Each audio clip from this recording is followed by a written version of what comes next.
Hello, what's up guys, and welcome back to my channel. And for today's video we'll be looking at the Grand Mafia Governor's War Season of Chaos, and the map for today is the Fall of Order.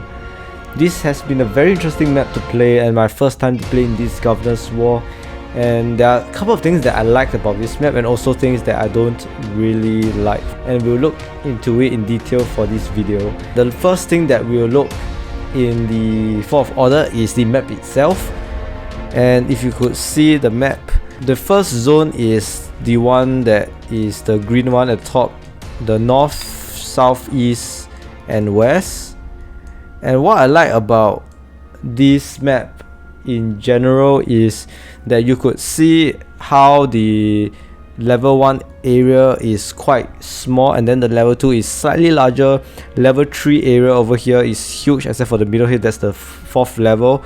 And why I say that this is a very good map is because since the level 2 and level 3 area, especially the level 3 area, is huge, there are more resources or higher tier resources you can get from this Governor's War map. And of course, if you are a stronger faction and you're able to move beyond the level 1 district, I think you have a very fun time robbing resources around the area. So that is what I like about this map. Next we'll move on to some of the differences, and the first obvious difference that you can see is that there's a lot of water in this map, and these buildings by the water are called docks, the Upstate dock, and there are also docks alright to the level 3 district, which is the Downstate dock. And what is special about this map is, oh yes, there's also this Upstate Governor of War building right in the middle here, surrounded by water, and the only way to get across is by using this Upstate bridge. And what I like about this map is that if you were to see other maps like the Bloody Treaty, there's not much of a blockage for how faction can build their faction towers. So this middle river lining separates or sort of protects your faction if your enemy faction have no access to whichever territory. And what I meant by this is that currently my faction has access to this desert area because of this checkpoint where we occupy it, and we can still rob in this desert. For this map, the water forms sort of like a restriction, which means that anything beyond this half of the desert,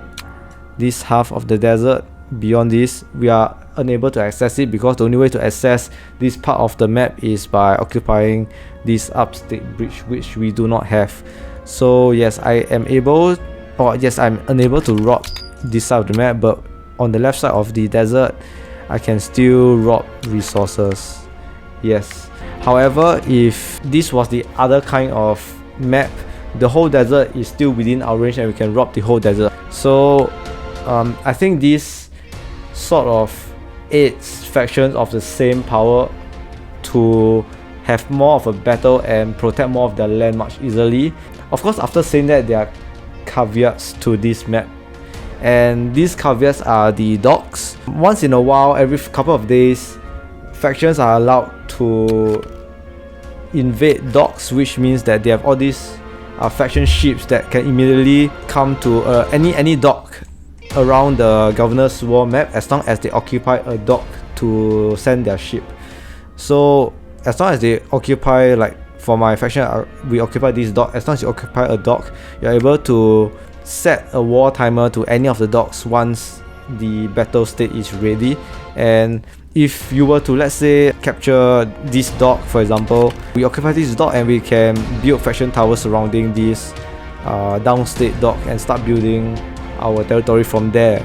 So that is something that is very interesting that I thought this map could offer, which means that your defenses have to be very solid, because you have to build a lot of faction towers around docks to prevent your enemies from penetrating into your area. The second thing that is different compared to some of the Governor's War map out there is that for the Fall of Order, they have this called the Group Warfare, and this group warfare is the same as the Battle of Arcada in the Bloody Treaty map. As you can see, this group warfare is held over here, where every single person can participate in it. So that's the good thing about it. So if you are playing in the Bloody Treaty map, you have to have access to the Battle of Arcata, which is around the 3rd district zone, and your faction tower has to be connected to the arena. However, for this group warfare, as long as you are part of this Governor's War, you just have to go into this area here and sign up for which battle time slot you want to enter, and the rewards are exactly the same as the Battle of Arcata, and this is something that I really like. I think it would help players, especially from the weaker factions, to be able to join this group warfare and gain some honor tokens as well to redeem Governor's War items at the end of each Governor's War. So that's something I really like and very different from the rest of the Governor's War map. Next, we have another difference, which is the last line of defense. And what I mean by this last line of defense is that every uptown, like central building, the huge central or state buildings have this, and you just look something like this over here.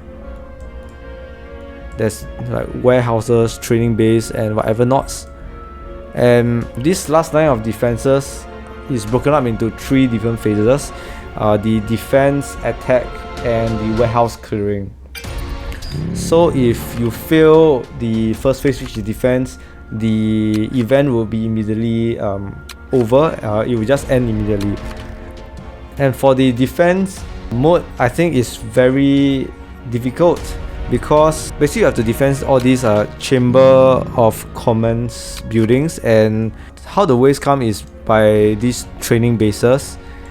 And for example, if you fail to kill off like one squad of this, the squad that attacks the next player defending the base is subjected to its full power. So let's say maybe you failed to defend this building and you damage the squad by 100,000 troops. The attacking Fang squad is left with 200,000. However, this is not the case, because as long as you fail defending against the attack, the troops will revert or be healed completely and attack the next player.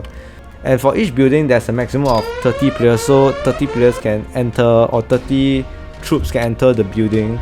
Personally, I think it's very difficult to defend all of the waves, and for each wave that successfully attack your defense, I think they deduct a certain amount of HP for your central building.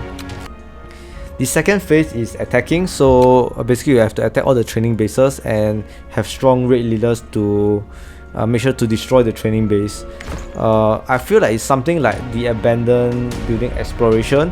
If you know about that, is that whenever you attack the building, the main building, and it drops a certain level of health, there'll be reinforcement coming from other buildings, and you have to destroy the reinforcement buildings as well. So that's a kind of similar concept for this. And of course, the last phase, which is the warehouse clearing, is that after destroying the base, there'll be random things that appear in this like gray area, and what you have to do is just send a recon scout to obtain rewards. So the third phase is just getting your rewards from your hard-earned defense and attack of the buildings. For this Season of Chaos Governor's War map 4 of Order, all the events are the same as per other Governor's War. There is the different like let's say the speed up development, massacre day, etc, it's all the same. The uptown central donation building, if you know about that, is all the same. Everything's the same. Yeah, everything's the same except those new features that I've mentioned. Yes, and if you have enjoyed my video, do remember to click the like and subscribe button, and I'll see you guys again real soon for the next video.